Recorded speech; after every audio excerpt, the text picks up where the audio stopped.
Hello, ladies and gentlemen, boys and girls. Welcome to VUX World. Today we've got a supremely interesting episode lined up. It's a first of its kind for the VUX World podcast. We're speaking to Martin Porcheron, who is research associate in the Mixed Reality Lab at the University of Nottingham, and we're going to be talking all about his study, voice interfaces in everyday life. Martin has put together a really interesting research study that looks at user behavior using Alexa or Amazon Echo devices in the home. We're going to be talking all about the study, the findings from out the study, and this episode is going to be really interesting for anybody who is a VUI designer, who is looking at the Alexa platform or the Google Home platform, Google Assistant platform.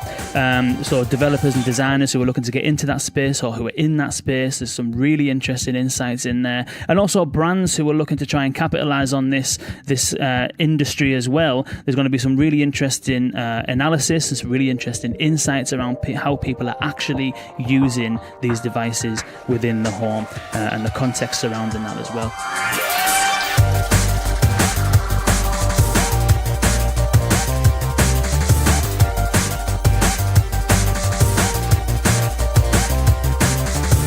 Martin, absolute pleasure to have you on, and hello there. Hello, thank you very much for having me, Kane. Not a problem. So what we kind of typically do is just to sort of establish a little bit of context, and for the people who are listening to this who aren't aware of either who you are and the study and what you do you want to tell us a little bit about yourself and what you do at the moment, Martin? Mm-hmm. Okay, so I've recently finished my PhD. I've done that at the University of Nottingham, so it's a multidisciplinary PhD, so it draws on computer science and also some other subjects, including cognitive ergonomics and sociology. And my work has always been about examining how we use technology, such as smartphones and recently the Amazon Echo, when we're socializing with other people. So when we're in places like the home or in a pub, and people use their phones, and there's often a lot of criticism of this. But in my work, I've been wanting to sort of look at how this actually happens, what people are doing, and how sort of this is managed in those sort of settings by people. And very fortuitously, of course, the Amazon Echo was released during my PhD, so it sort of slotted in quite well to allow me to actually study that as part of this program of work.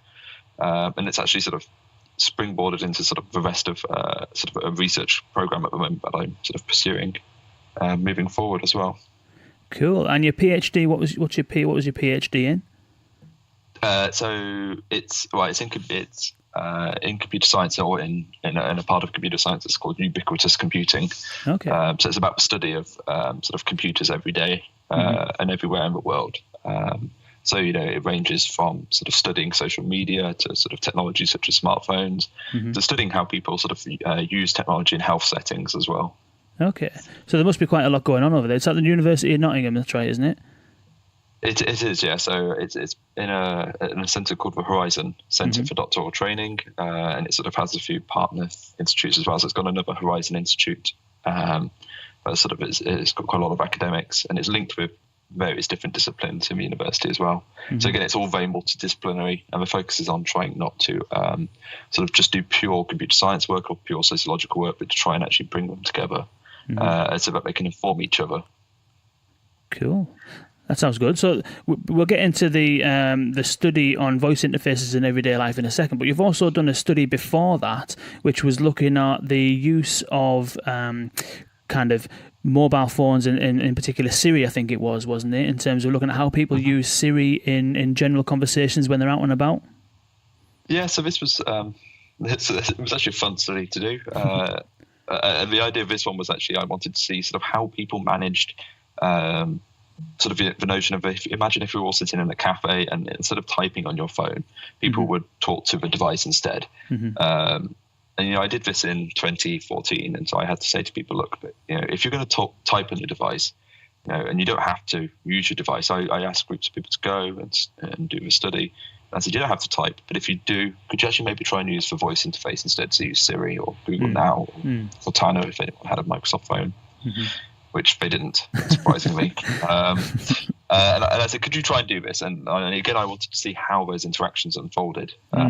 So we had sort of a lot of sort of precursory findings actually from that, but I've sort of reinforced with this second study. And actually what's really nice is I did that study at the time, and people said, well, it's a bit prescribed, or perhaps it's not the most natural, because you said to people, use Siri on your phone in a cafe, and we wouldn't do that. But actually what I think is quite interesting is actually we are seeing with sort of the new generation of Generation Z, who are actually much more early adopters of this technology. They actually seem to be much more readily using voice interfaces in public, and also they do a lot more videoing in public, so they video themselves. So the likes of Snapchat. So there seems to be a lot more interaction in talking to phones in a different way, perhaps, to previous generations.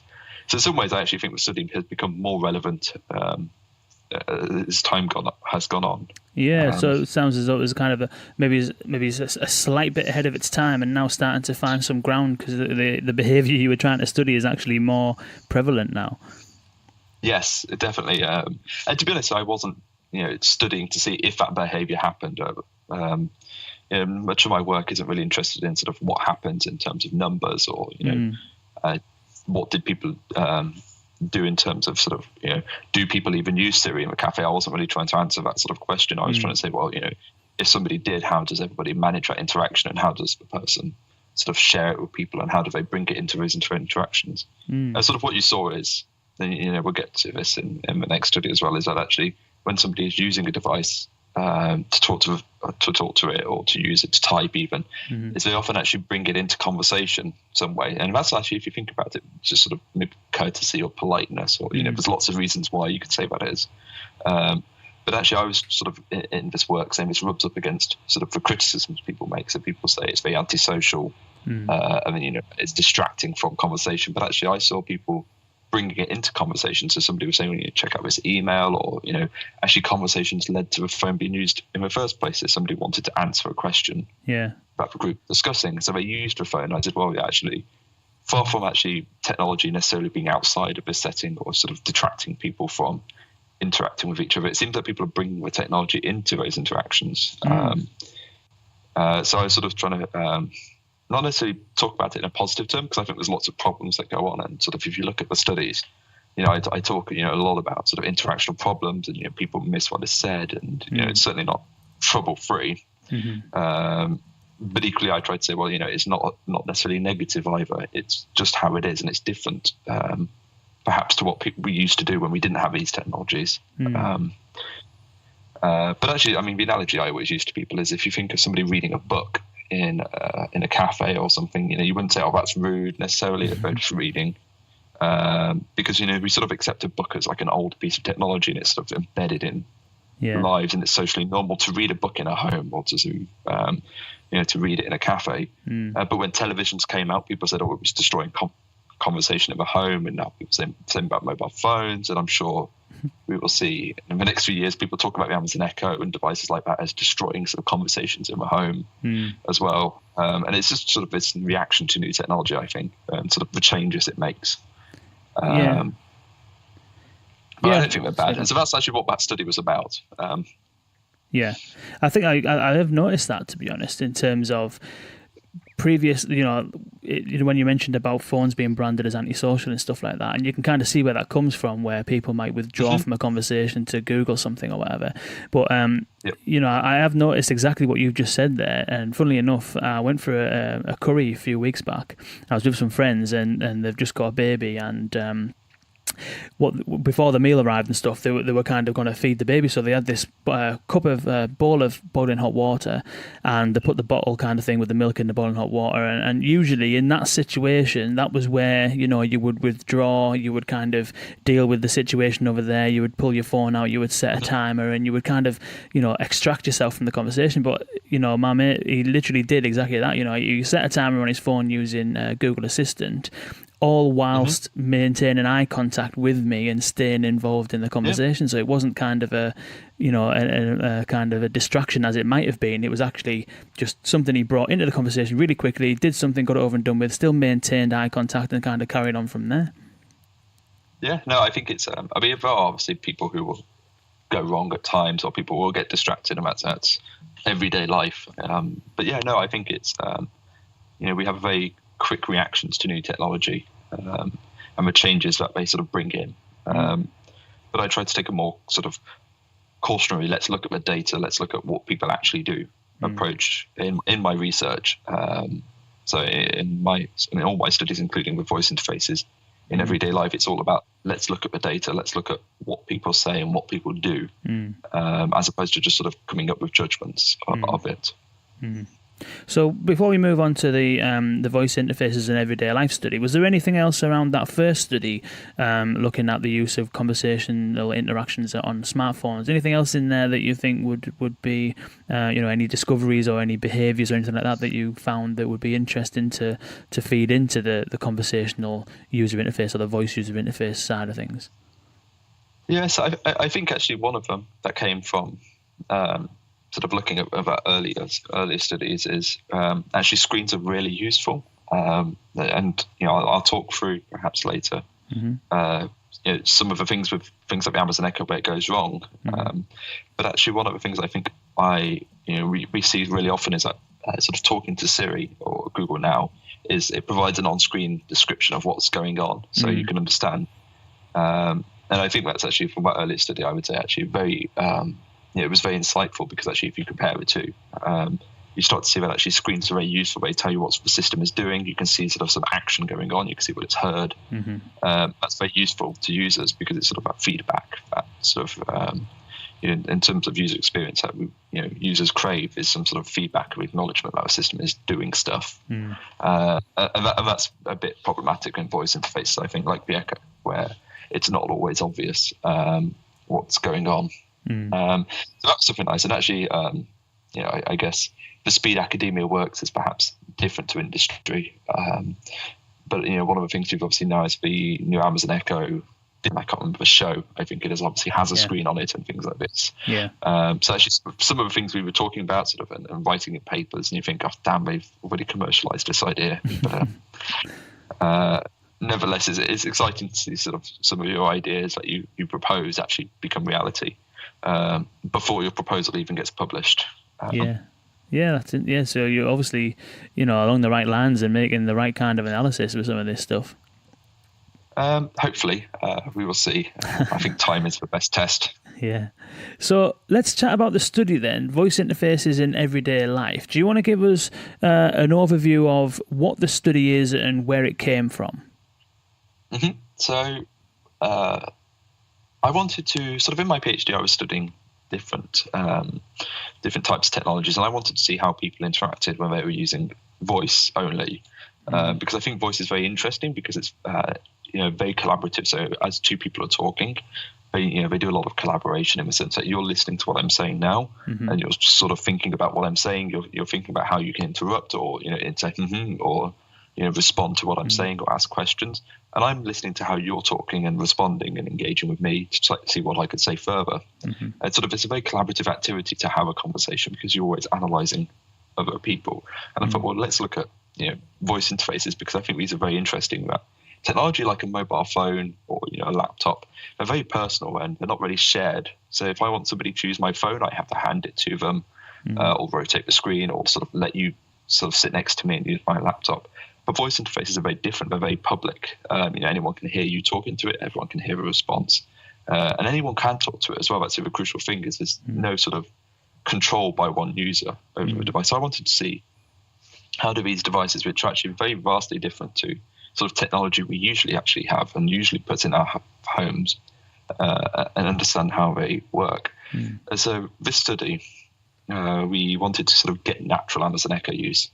And I was originally, the Amazon Echo wasn't originally available when I started this plan, in the UK anyway.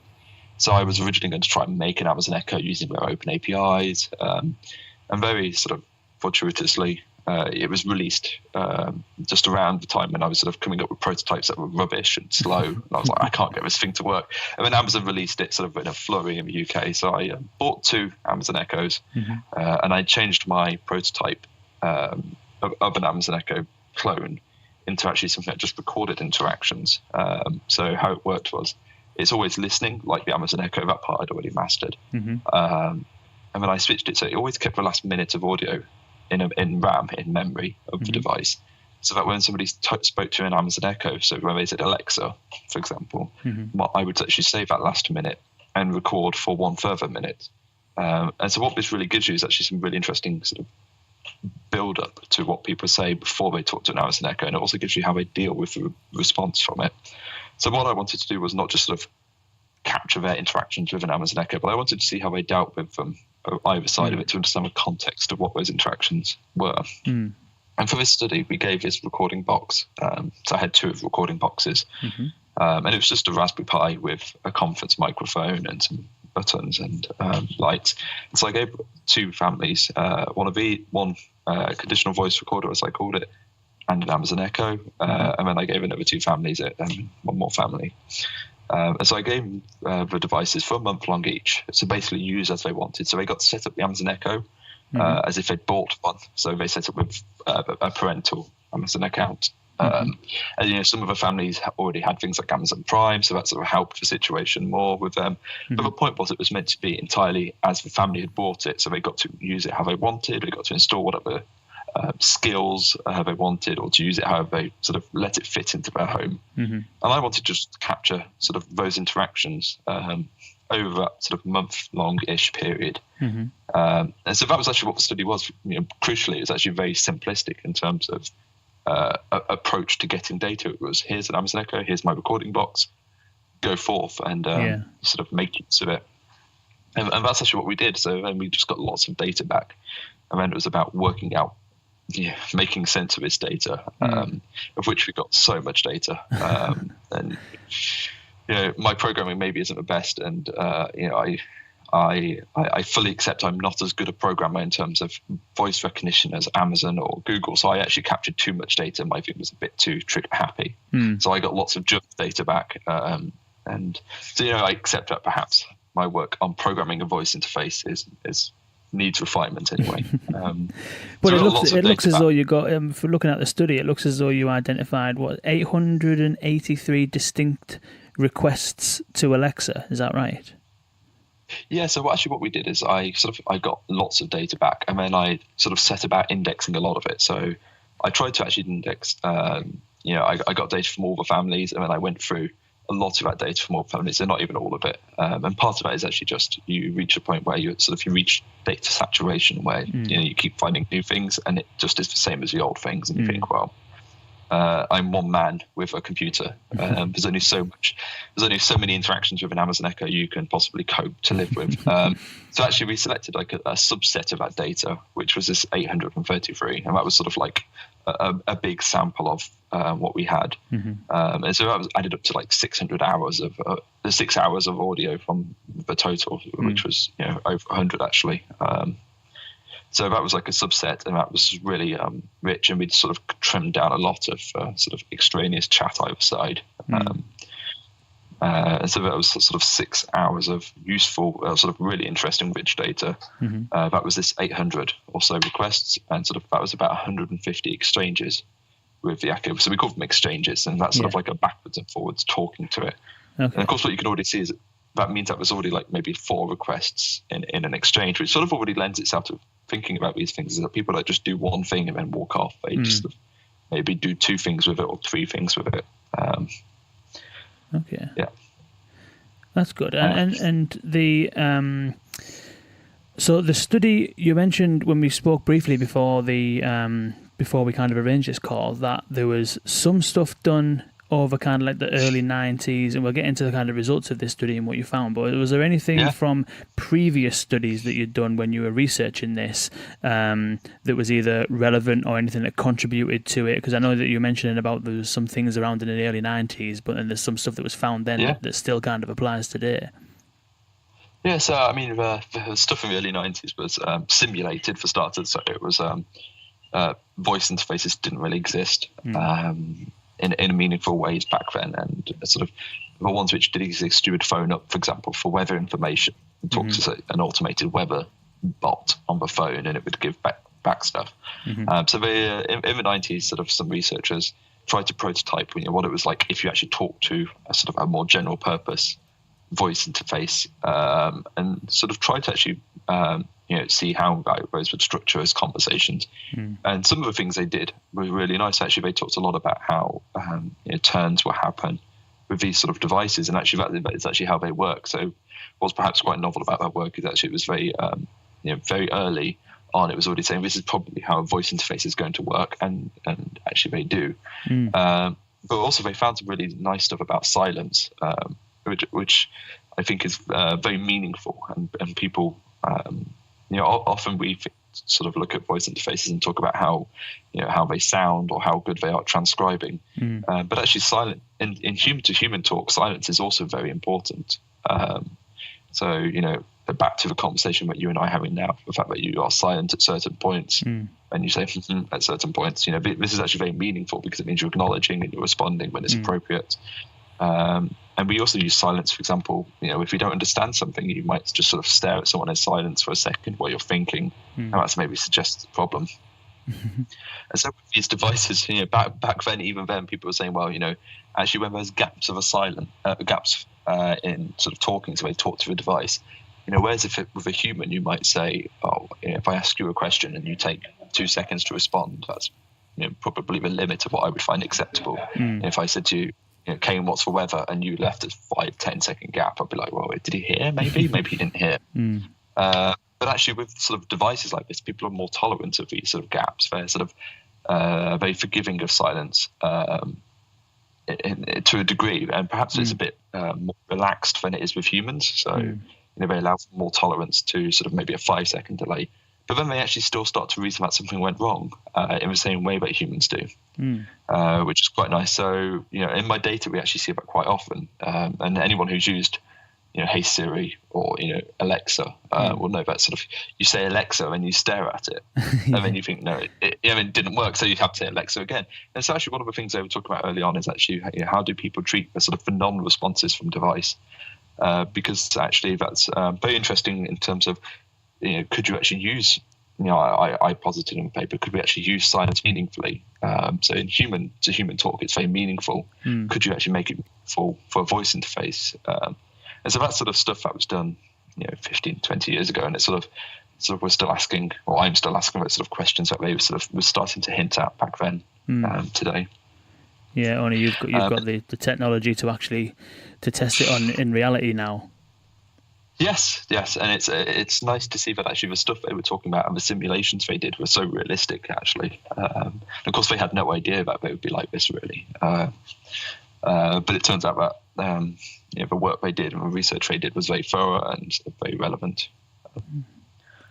Cool. So the study that you did then, looking at trying to figure out and see how people are interacting with the Amazon Echo in a natural kind of home setting. Did you have any agenda going into it? Were you looking for anything particular, or were you just genuinely just wanting to find out, whatever arose as part of the study?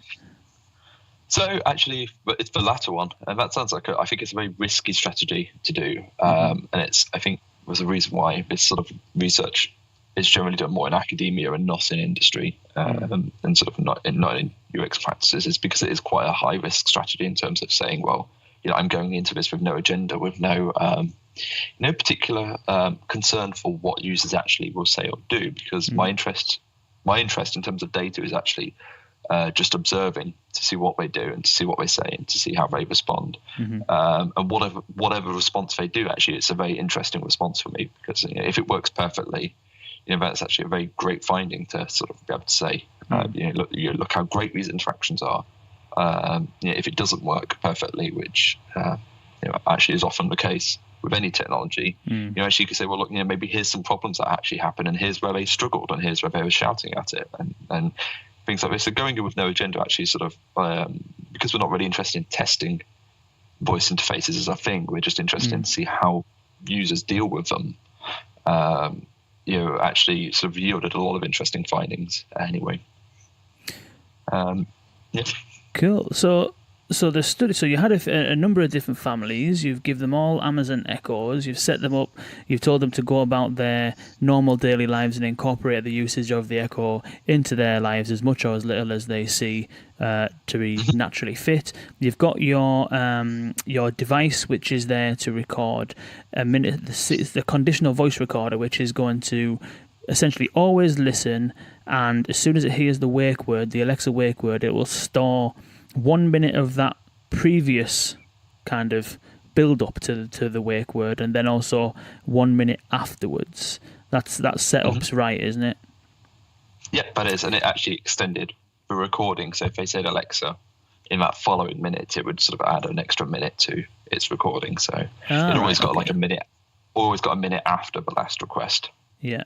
So you've got that, and you've churned out quite a lot of data, and you then set about trying to analyze it. And when you're going through that kind of analysis, what were some of the what were some of the things in there that you found interesting or surprising or kind of useful? So one of the things we see often, and this is actually very because of the way we captured data, this is actually a fairly unique finding. So we saw a lot of failure, a lot more than normal people see with the Amazon Echo. So normally people give like failure rates between 20 and 30%. And that's because these devices struggle to sort of always understand you. There's always some background noise and actually mistranscription errors. Sometimes you say the wrong words.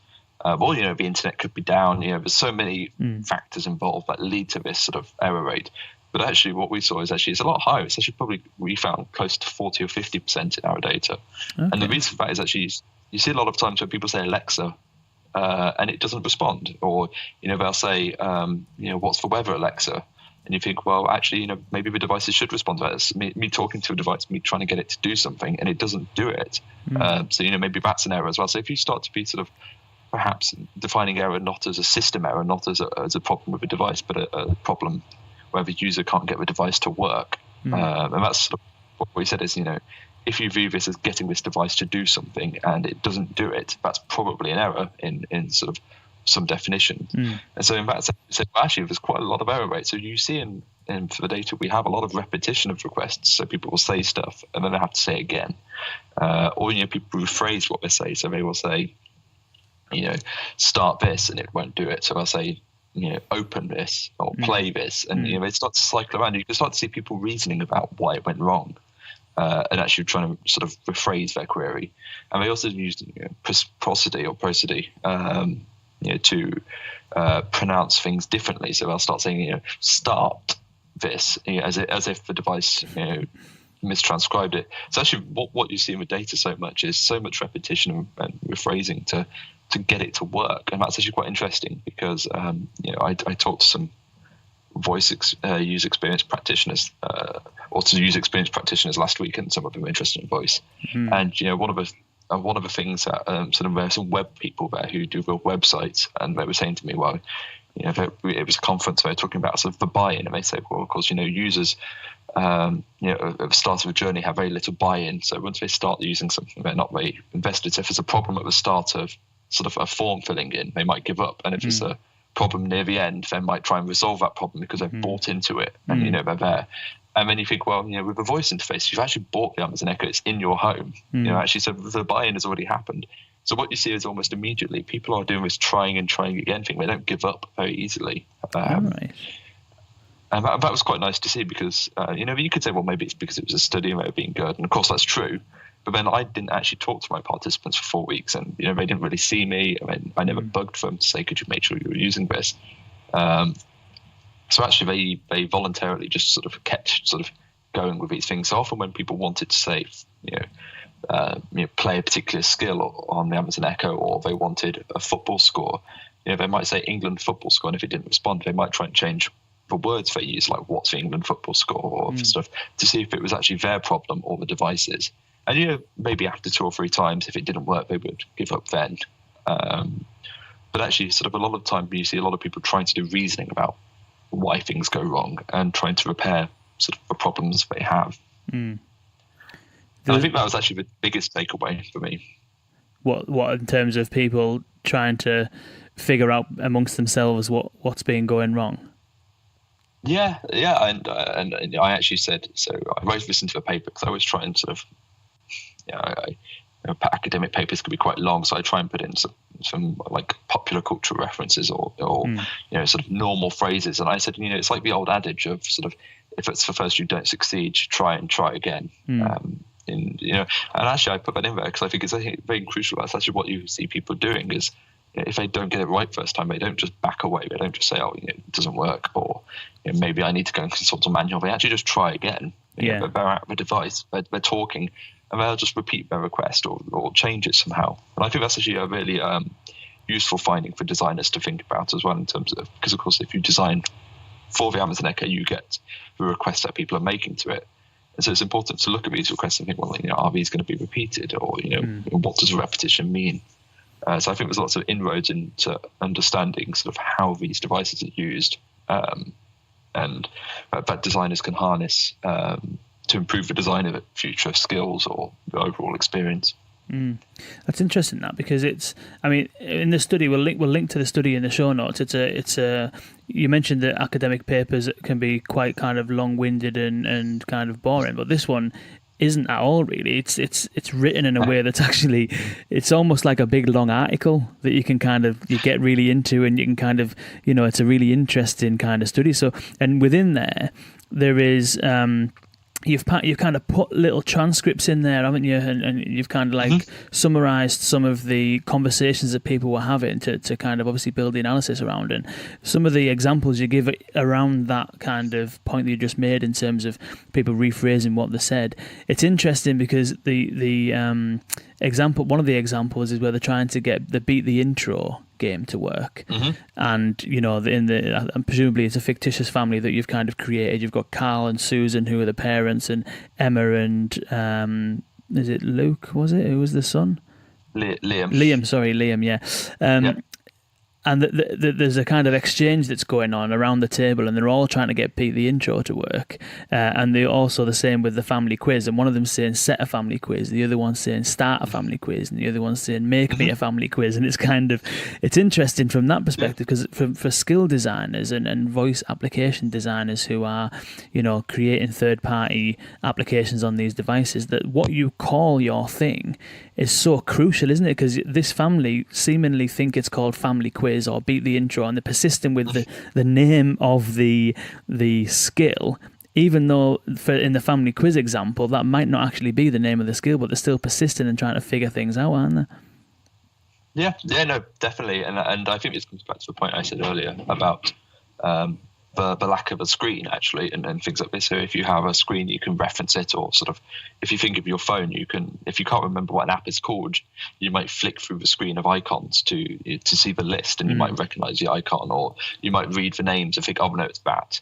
But of course, when it comes to talk and voice interfaces, it's very different, because that recall is sort of all done on people's memory. So sort of the request they have to do to start the skill is really sometimes hard. People can't remember what phrases they have to use, and they can't remember what the app is called. If you don't play an app too often, or if you say, well, this is a quiz app, they might have some sort of brand name for that, but people don't always remember and don't always recall, and then it's very problematic in trying to diagnose why the device doesn't open it. So if you think of what's a Facebook? The example of it. I think we all know Facebook, and the app, and we know what it's called. But imagine sort of it's 2009. When sort of that word isn't in common use. Like if you think, well, you talk about social networks, people would only really know MySpace, and if you're talking to parents, they'd know MySpace or Bebo or whatever, but they really wouldn't know what Facebook is. So brand names actually, and the name of skills is very important, because sort of if you don't have a skill that's sort of common language, if you don't have a name that's sort of well known, like Facebook is now. If I said to my friend, I'll talk to you on Facebook, now they understand what I mean, or I saw this on Facebook, people know what it was. But back in 2009, people were like, what's he on about?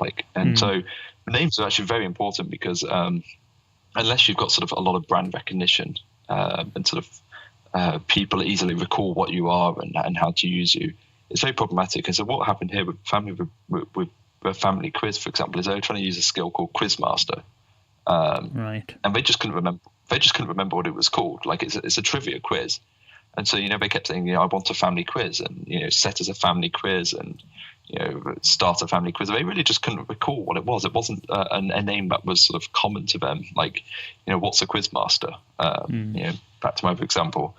And, they didn't really understand what they were doing. So the only way they resolved that, and it's not really in the paper, so there's longer transcripts which are linked to at the end of the paper. So sort of the paper has sort of excerpts from the transcript. And the longer one, actually what happens is the mother actually goes into the Amazon Echo app on her phone and finds the skill name. So that's the way she has to resolve it. She has to actually go in and say, Quizmaster, and she can say, start Quizmaster, and it works perfectly. But of course, actually, this sort of, when you're dealing with voice and when you're dealing with sort of brand names, which is what skills are, it's very difficult to recall always what's going on unless it's a common name. Yeah. So that's people struggling to remember what's. I mean, that's interesting, that, because presumably, and this is where third-party skill developers won't have any control over, but from Amazon's perspective, if there's anybody who works on the Alexa platform listening to this, then out of that, what you could tease as a potential solution or something that might help people remember what those skills are. Because in one of the transcripts, Carl, the father, when they're trying to find beat the intro, he's saying in between and we can get onto this in a second, in between someone trying to kind of call on Alexa, he's saying, is it actually called Beat the Intro? Is that what it's actually called? And then he's saying, oh, we played it the other night. So presumably for people who are working on the Alexa platform, maybe there's opportunity there for a feature whereby if Alexa doesn't recall what you're saying, but it thinks you're talking about a skill, then potentially suggesting, I don't know what you're saying, but here's some skills that you've played over the last week or so. Is it Quizmaster? Is it Beat the Intro? Or what have you? Just a way of trying to prompt people to then have them, not have to take out the phone to try and figure out what's going on. Yeah, no, that's a very good idea, and I think actually a lot of this comes back to command line interfaces. The same sort of problems that command line interfaces had with users and why they struggle to get mass adoption is, of course, recall is a real problem in that. If you look at a command line, it just has that arrow, and you're like, what do I type now? Like, where do I go? Yeah. And that's where GUIs are different. When you look at a GUI, you see, if you think of like a Mac, it has the dark windows, it has a start menu. You can actually it's giving you things to do. It's telling you like all of these things, these are apps you've installed. So you think, well, if I want to do, if I want to browse the web, I can see which browsers I have installed. Or I want to write a text document. Well, you can actually see which programs you have without really recalling their names necessarily, and you can sort of work it out.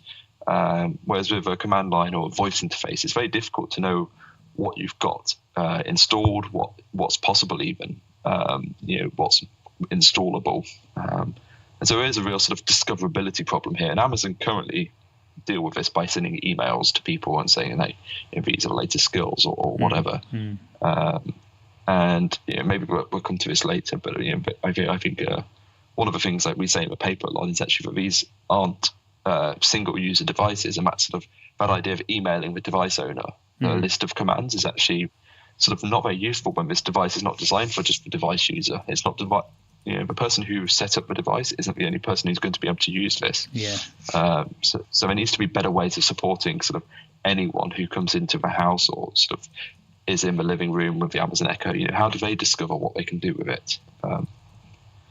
Yeah, absolutely. And there was another interesting thing that was found in there was that you mentioned that that these things are typically used by more than one person, and in the family example you've given, one of the challenges that presumably that you'd found, and I wonder if you can speak a little bit about it, is that Alexa is trying to be called upon in and amongst quite a busy conversation.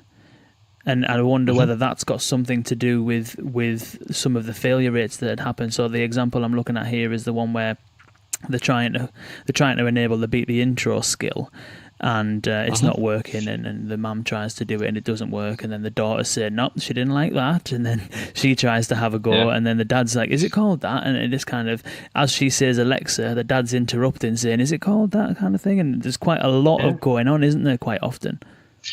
Yeah, no, so I mean, we say this in the paper about sort of the Amazon Echo's brought into the hurly-burly of home life. Like, it's homes aren't stale environments, hopefully anyway. Actually, you always have lots of things going on. And if you think of pets, or, you have cooking going on, or it might be television or radio, there's conversations, you're eating dinner, things happen when you're eating dinner, you might drop a fork. Actually, it's a very active sort of setting with lots of things going on. Sort of, if you have multiple people that are all doing their own thing.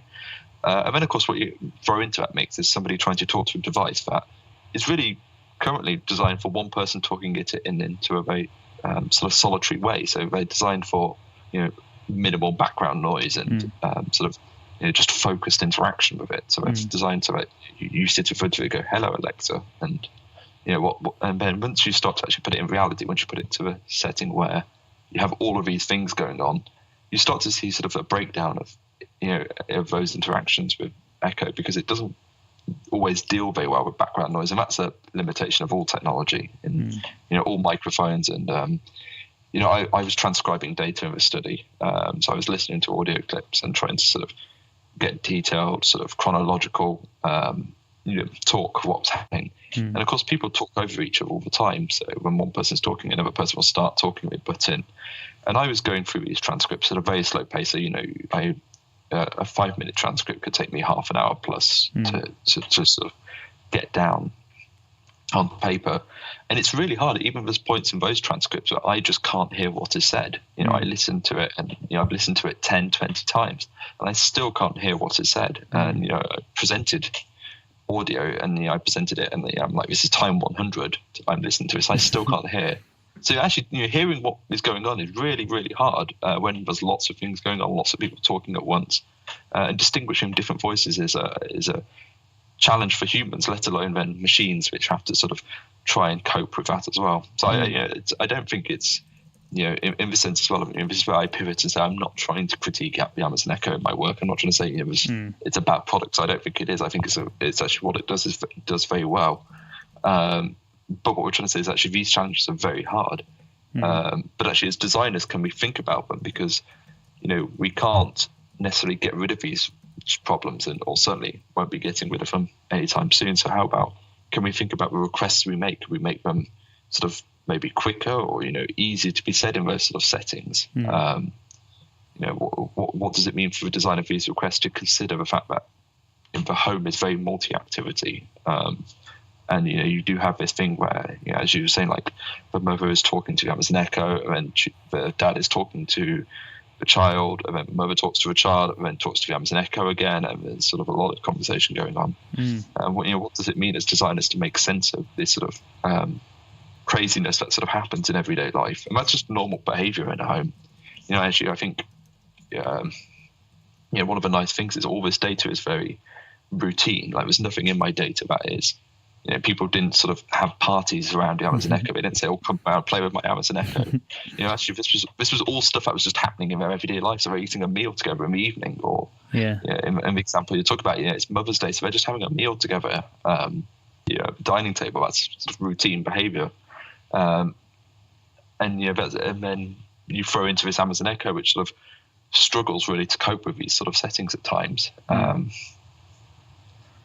It's interesting. Now, there's a few things out of that. Then I think that designers and developers can pay attention to. One is, we've mentioned the what you call your skill, and recall being a real kind of challenge. So giving it a name that is easy to remember, and some way of maybe even following up with people after they've used it, which I know notifications are an issue at the moment on the platform. Another thing then, potentially, that if these things are being used in and amongst the, to use your words, the hurly and burly of kind of modern kind of life, then I think you mentioned that your responses should be kind of succinct and trying to fit within what could be a fairly crowded environment. Some of the other things that you found, I'm wondering if you can speak to this point, which it's all around the kind of political control area. So I wonder if you can speak a little bit about what you mean by political control and how that affects people's interactions with these voice first devices. Yeah, so I mean, it's little p political. So it's talk about actually the fact that these devices are multi-party devices in that sense that they, no one person controls the device. If you think of a television, there's usually a remote, so one person has some sort of control. And if you want to control the television, you have to negotiate with that person to get the remote, and then you have control of it. And if you think of your mobile phone, you actually generally have complete control over it. And if you want anyone to sort of see it, you have to sort of share it with them, or sort of they have to ask you. With the voice interface, sort of the change is quite dramatic in the sense that actually all of that interaction now just happens with the Echo directly. So it's sort of regulated in the home as part of home life. So what we mean by this is the social order of the home. So if we have our parents or children, visitors, these sort of things actually suddenly really matter with these devices, in terms of that they can't just expect that the control will happen. The person will be able to control who uses the device anymore. So, with a mobile phone, if you visited my house, Kane, I wouldn't expect you just to walk over and pick up my phone and start going through, my text messages or whatever. That'd be a very weird thing. And, that's not how those things work. But of course, you could walk into my house and you could just use my Amazon Echo. And, there's actually, so the only thing that stops for sort of you doing that is actually the social order of the home. It's not a technical reason. So you can't use my phone because it'd be in my pocket and it's locked and all of these things. There's technical things that stop that from happening. But actually, you could walk into my home. You could talk to my Amazon Echo. You could just sort of start asking it questions. And actually, that becomes a problem, because actually that means now as designers, we have to think, well, actually, the person who's talking to this device might not be the person we think they are. And you think, well, that doesn't matter. Most of the time, that doesn't really matter, because, most of the Amazon Echo stuff, it's fun and games and stuff. But what if these devices start being used for things like giving meter readings, which I saw Eon talking about, probably about a year ago. They were saying, well, what if people gave meter readings through a voice interface? Because, you have your head in a cupboard. What if you could just shout out with meter readings to your Amazon Echo and it updated your account? You think that's great, but actually what happens is now, what if I walk into your house and suddenly give some false meter readings to it? And actually, what we're talking about with this point is, and so we don't elaborate on it too much, because I think sort of you could propose 20 or 30 different sort of caveats and solutions. And what we actually say is that actually the control of these devices now is all regulated in and through the social interaction of the home. So, what stops me doing that isn't the device anymore. It's you. You would stop me walking into your house and shouting meter readings at your device. But actually, there's no way for a device to actually do that anymore. You can't put it in your pocket. You can't turn it off. So it's actually, again, thinking about as designers, what does this mean for requests that we're making? Will visitors walk in and just say inappropriate things? And, I actually have, there's the participants at the time. The Amazon Echo was a novelty in the UK as well. It had just launched. So you actually had a lot of people doing rude things with it and having fun. And then the owner, if somebody would walk in and say, what's the definition of and let's say a particular word or whatever. I'm a researcher, so feel free to bleep this. But if somebody would walk in and say to the Amazon Echo, what's the definition of a blowjob? And of course, then what you have is the owners then respond to it. They go, oh, for God's sake, why did you say that? But of course, actually, that's actually something really interesting to think about, because now that's tied to the owner's Amazon account that they've made this request to a device. And you think, well, what does this mean? Because it's just assuming that actually the person who's using the device is controlling it. And actually that's not the case anymore. When it's through voice, anyone can use the device. It's available to everyone around you. And another example is I had one in my office. So when I was developing with technology, I had it just sitting on my desk. People thought it was funny just to sort of say request to it, and they kept asking for audiobooks. And so they asked for the audiobook of Mein Kampf, as a joke, and they wanted to see what it said. And this is what people do with these technologies: they push the limits to see what it will say. And respond. And they said that, you think, well, nothing of it. You think, oh, it's just a joke. They're just trying to see what will happen. And it said to me, oh, you can get this audiobook on audible.co.uk. And you think, fine, whatever. And then I go onto my Facebook, and of course I go onto Amazon, and I now have stopped being advertised for the bloody book. Because of course what happened is, although it was sitting in my office and it was just available, I didn't think at the time, I didn't actually reason, well, actually, what's being said to this device is attributed to me. But actually, I'm not really controlling it. It's it's controlled only in sort of through people negotiating with each other about access to a device. It's controlled by the fact that I assume that people won't want to play practical jokes on me, which turns out not to be true, unfortunately. And we have a lot of practical jokes in the studies as well. So that family you were talking about, that's in the paper, the children use the shopping list feature to add things that they want. So they add things like an Xbox and a PlayStation to it, and the mother has legitimate purchases on her shopping list. So in between things like bread and rosemary, there's an Xbox on the list. And so actually the interaction is very different again. And so, not just the fact that it's through voice and not just through the fact that people forget what they say, there's a transience to voice, but actually the point of this is the control of these devices is very different. And as designers, you need to think about, do I know who's saying what to this device? And actually, well, what does it mean? Because that's very different to using a phone or using a laptop or using a television, for example. It's interesting that it's a completely different kind of device. I think that we've probably never.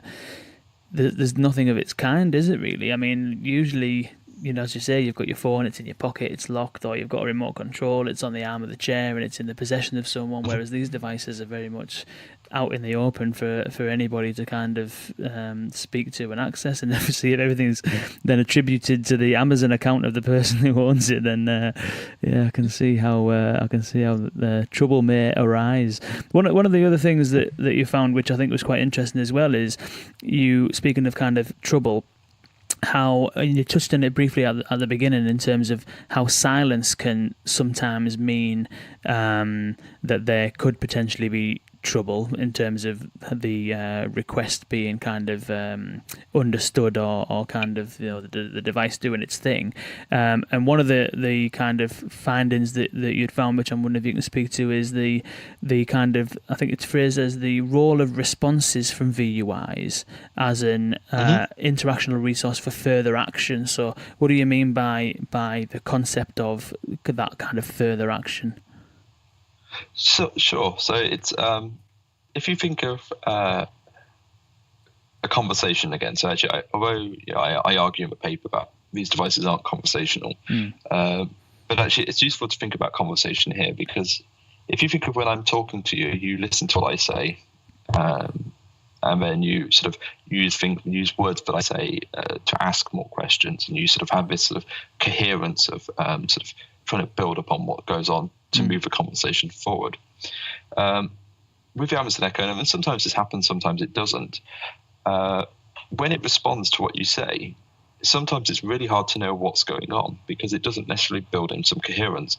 So in the paper, we have examples where somebody says, set as a family quiz, and the device responds quite bluntly. It says, sorry, I can't understand the question you've asked, or I can't find the answer to the question you asked. And the people don't really understand that response. It doesn't really make sense to them because they didn't ask a question. They don't know what the device has understood.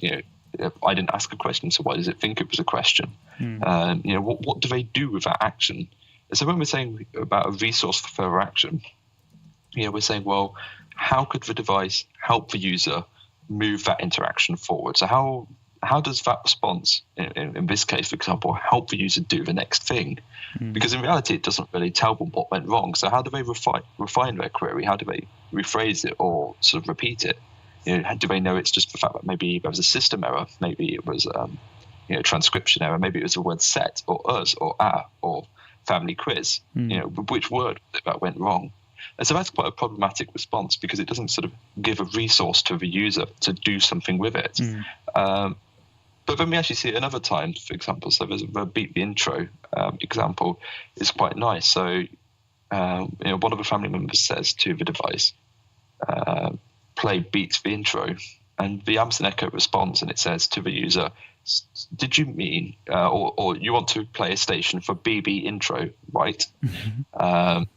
And sort of you think, well, that's a bit of a weird response, but actually it's quite interesting because it does several things. It tells a person play a station for, so it's telling the person, well, actually, I've interpreted this as a request for music, and actually, so maybe the user could think, well, maybe the word play is wrong. Maybe I shouldn't have said play beat the intro because the device is interpreting this as music, and it also builds in what it transcribes. So it heard BB intro, which after much Googling, I think it's Big Brother intro.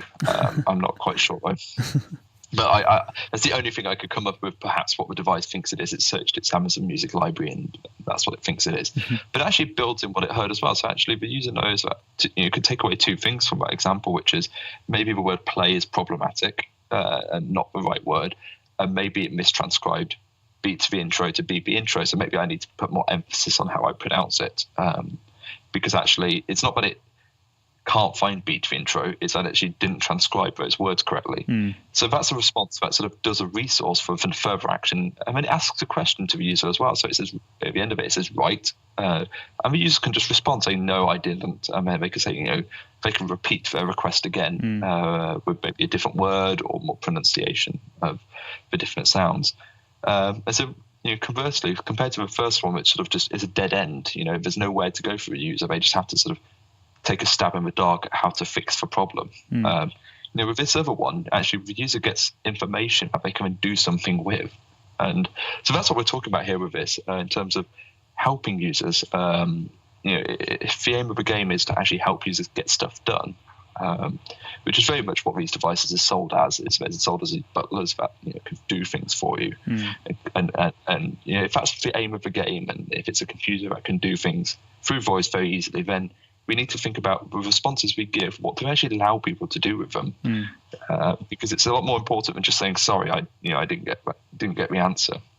Because although it's polite, and this comes back to the conversational point, it's a very sort of conversational response in the sense of it's very chatty and friendly, but actually it's not very useful to users. They're using a technology, they're not having a chit chat with a computer, they're actually trying to get something done with it.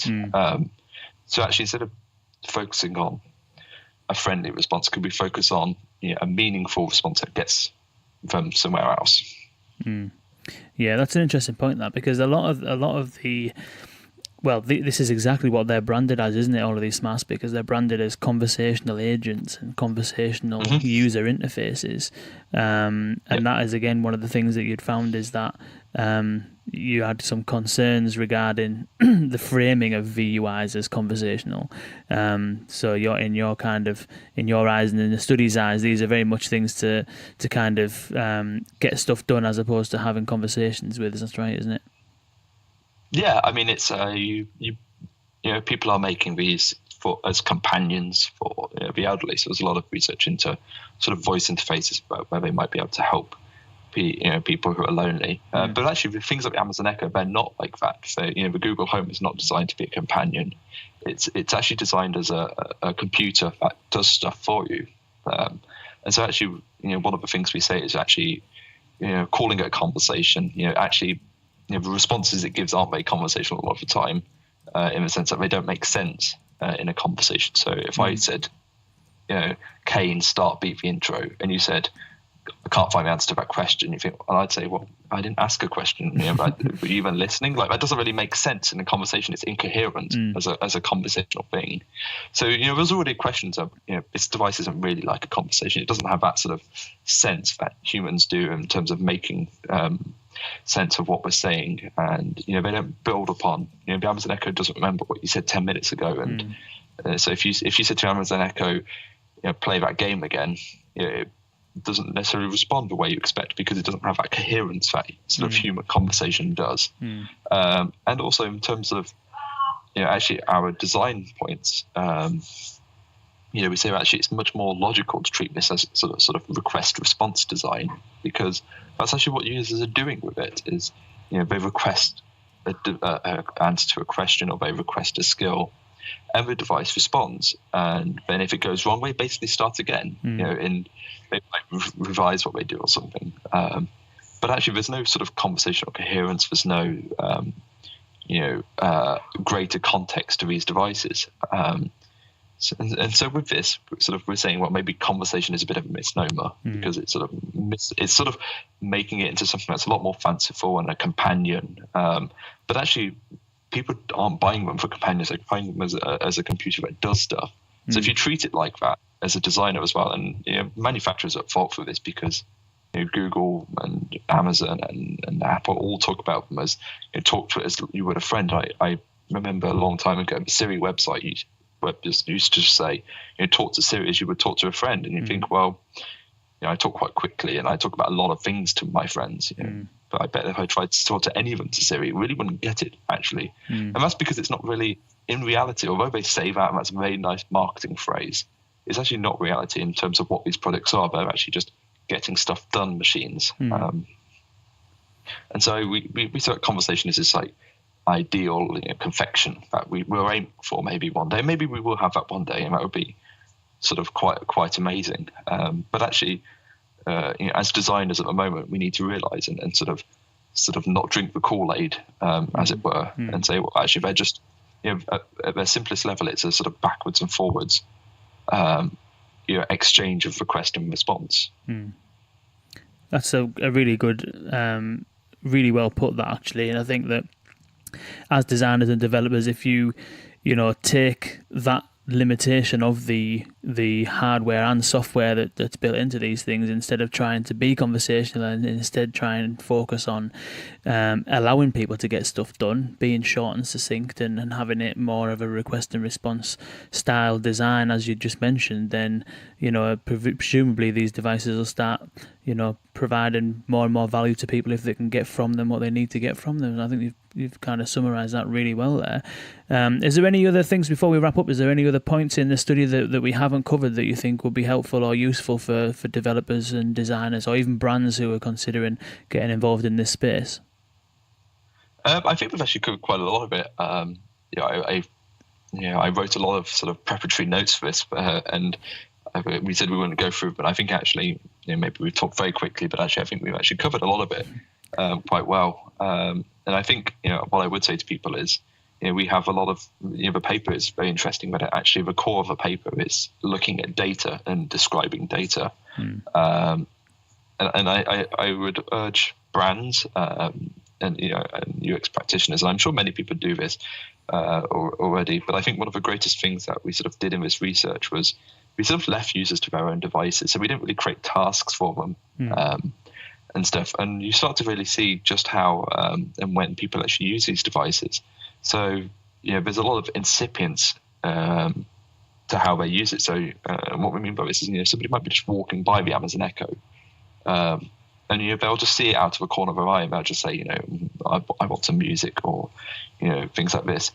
And so one of the things that we thought, well, actually, think about actually how, people don't prepare much to do an Amazon Echo request. So, if you wanted to say, I use a meter reading example again. If you wanted to update your meter readings on your computer, you normally have to sort of get your computer out, open it, log onto a web page, sort of go to a meter. But actually, Amazon Echo use is very different, because I could just say, and this is the nice thing as an idea is actually, what if you just walked up to Amazon Echo, you just walked up to it and went, my meter reading is 3243. Please update energy company, or things like this. There's a lot more sort of quick instantaneity to these devices than actually things we're doing before. So actually, the tendency is always to sort of create experiences for users that are very sort of engaging and long-winded, and sort of a lot of skills when you open them have like an elongated intro. But actually think about sort of the fact that people might just be wanting to do this something really quick and really easy. They don't want to hear an extended spiel about sort of what they can do. And, I was talking to somebody, I related this to, when you call up a company and you're like, I'm going to get through to a customer service agent. Yeah. And you're like, I know the options I need. It's like 1, 3, and 4. And you do 1, 3, and 4. And then you still have to sit there listening to a thing to say, if you want to update this, please visit our website at www. And you're like, I know this. I don't need to just put me through to the person. And then it's like, or you could use our mobile. And you're like, I know what I'm doing. Can you please just let me get these options in and let me talk to the person? It's very frustrating, actually, because Amazon Echo use is very quick. If you look at the requests we have, people say request it, it's done. They say never request it, it's done. So if you remember at the start of this podcast, we talked about 800 requests. And, and actually it was 4, it works out maybe like 2 or 3 or 4 in a clip. And actually some clips we have, like 10 requests in a couple of minutes. The turnover is really quick. People say a lot of things, it responds, it's a very quick flowing thing. So actually, I think for designers, the thing to consider is actually, to maybe get away from things we normally do, which and how telephones are designed and how website experiences are designed, where we have intros and we have lots of sort of welcoming information, and actually say, well, back to that getting things done. How do we let the user get this done really quickly? Because actually the device is designed for that. That's what these devices designed, so you can bark something at it and it jumps and does it for you. Yeah, absolutely. That's sorry, go on. And I think that's actually another it's sort of hinted at in the paper again. And one of the things is a paper, you have a page limit for this conference that we submitted out. So there's only so much you can cram in before you think I'm running out of space. But yeah. Cool. And that conference is in Montreal, is it, in April? It is, yes. I'm very fortunate I actually get to present this as well. So I have a nice little trip to Montreal. Unfortunately, it's a working conference because I've handily signed myself up to do a lot of volunteering at the conference. I've got 20 hours of work and sessions to chair and a workshop I'm at. So, although everyone's saying, "Oh, you're going to see Montreal," I'm actually pretty much going to see the inside of a conference centre in Montreal for time. But I'm sure it's a very nice conference centre, so that's something. Fantastic. I don't. Well, if I hope it goes well, and if it's recorded or anything like that, we can. If the podcast is out it will be out by then. We can put the links to the conference if anyone's listening. We do have quite a lot of listeners in America, so if there's anybody around the Montreal area, we can link to that. And yeah, if the talk's recorded, we can get that on there as well. I'll put the link to the study in the show notes, as well as an interesting article written by Stuart Reeves, one of the chaps who was involved in the study as well, on Medium, which covers kind of glosses over quite a few bits that we've spoke about. So I'll put that in there as well. Any other links that you'd want in there, and where can people kind of get in touch with yourself, Martin? So the best place is probably my website. So I've got if I go to my website, there's a blog post introducing the paper in perhaps a more simplistic language, and also the paper is on there as well. And so that's porcheron.uk. So porcheron.uk. In a very and it's a 2009-esque style. I've discovered everyone in academia makes a website at the start of their career, and then they don't update their profile picture or anything. So you have academics. And I'm probably going to stick to that. Yeah. So in 50 years' time, I'll have the same website, same profile Very picture. Practical, though. Low overhead. Practical and low overhead, and denying reality, I think, as well, perhaps at times. Pretending you haven't aged. Fantastic. Well, thank you very much, Martin, for joining us. That's been a really interesting conversation, and some fantastic insights in there in terms of, from the study and what designers and developers can take into their designs, and what brands can embrace as well. So thank you very much. Oh, thank you very much for having me, Kane. And it's been wonderful to talk to you, actually.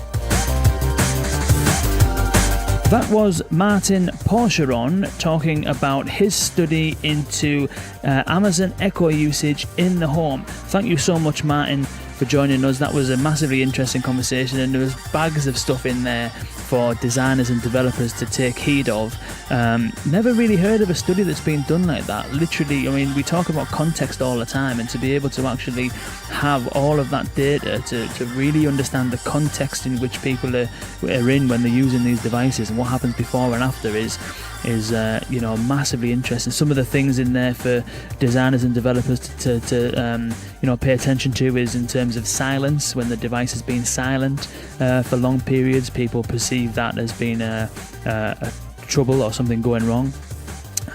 Some tips in there on providing hints as to what went wrong, and also some kind of prompts as to what people can do next. So if you have a skill and people are using it, and something happens and you don't recognize what's happening, give them a prompt or a next step, something to do, a way to proceed, as opposed to giving them a dead end.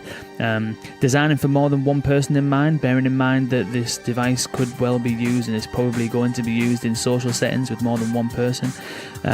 Given the skill names was a really interesting one. I mean, we've heard, and when we spoke to Vasily Shinkarenko from Storyline, he was talking about how important your skill name is, and there is evidence of that there in the study. You know, the families that were using this Echo device struggling to remember what the skill name was, having to get out the mobile phone and look up the skill name and stuff like that. So giving your skill a really easy, memorable name was really interesting. And also how to design not for a conversation, but design to get stuff done. You know, that's a really interesting insight. So trying to make things, even if it is a request and response thing, you know, might not need it to be a conversation. You know, have the user in mind and try and have them, you know, try and kind of rather than being conversational, try and cater for a request and response kind of thing. Let people get done what they need to get done. And then also the last thing finally is catering for quick requests. So not having huge long intros and long prefaces, and just trying to let people get into the detail of what they need to get done and then get out of there. It's like a boxing jab. Keep them on the end of the jab. In with a jab, out. In with a jab and out. So thank you so much, Martin. I hope you've all enjoyed this episode as much as I have. It's been immensely interesting. I'll put all of the links to the study and Martin's contact details all in the show notes. And thank you all for listening. And until next time, see you later.